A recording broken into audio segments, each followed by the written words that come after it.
Hello friend, नमस्ते, प्रणाम। आज मैं आप लोग के बीच में बहुत ही प्यारा सा गीत लेके आई हूँ, गारी गीत। अगर मेरा गीत पसंद आए तो चैनल को सब्सक्राइब कर लेना और प्यारा प्यारा सा कमेंट जरूर करना कि आप हमारी वीडियो कहाँ कहाँ से देख रहे हैं। बहुत ही प्यारा सा आप लोग गीत, गारी गीत आप लोग के बीच में लेके आए हैं। एक क्यारी में साग पात, एक क्यारी में भाटा, नमस्ते टाटा जी। एक क्यारी में साग पात, एक क्यारी में भाटा, नमस्ते टाटा जी। भटवा तोरन गैनिया जय का बहिनी, भटवा तोर गैनिया जय का बहिनी। अरे पैरों में फंसी चुभी काटा, नमस्ते टाटा जी। अरे पैरों में चुभी काटा, नमस्ते टाटा जी। कटवा निकाल गैन भैया हो अंकित रामा, कटवा निकाल गैन भैया हो अंकित रामा। ओनहु से जुड़ी नाता, नमस्ते टाटा जी। ओनहु से जुड़ी नाता, नमस्ते टाटा जी। एक क्यारी में साग पात, एक क्यारी में भाटा, नमस्ते टाटा जी।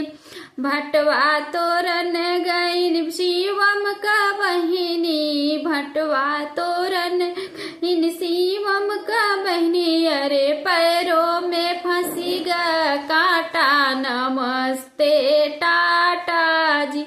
अरे पैरों में फंसी काटा, नमस्ते टाटा जी। कटवा निकाल गैन भैया हो अंसरामा, कटवा निकाल गैन भैया हो अंसराम। ओनहु से जुड़ी नाता, नमस्ते टाटा जी। अरे ओनहु से जुड़ी नाता, नमस्ते टाटा जी। एक क्यारी में साग पात, एक क्यारी में भाटा, नमस्ते टाटा जी। भटवा तोरन गईनी अंकित का बहिनी, अरे पैरों में चुभी काटा, नमस्ते टाटा जी।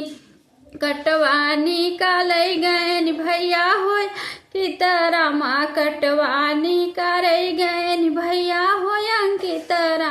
ओनहु से जुड़ी नाता, नमस्ते टाटा जी, नमस्ते टाटा जी।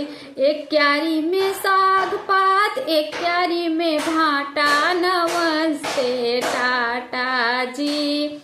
7 महीना बीतल 8वां में छुआता, 7 महीना बीतल 8वां में छुआता। 9वें में लागल हो गया नाता, नमस्ते टाटा जी।